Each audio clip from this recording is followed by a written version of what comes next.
il mio matrimonio è un po' compresso. Cioè, se vedete questo scarpino un po' così particolare, non è il matrimonio. Basta e nude, passaio. Pia una chitarra, ma È uno spettacolo napoletanamente, noi vi aspettiamo al teatro il 28 dicembre 2014. Nel frattempo buone feste.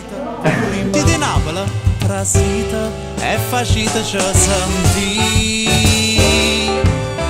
Papi ma fa sentito tre canzoni, che tutto paravisa da cantare. Sospiro, passa musica e passione, roba che sulla nave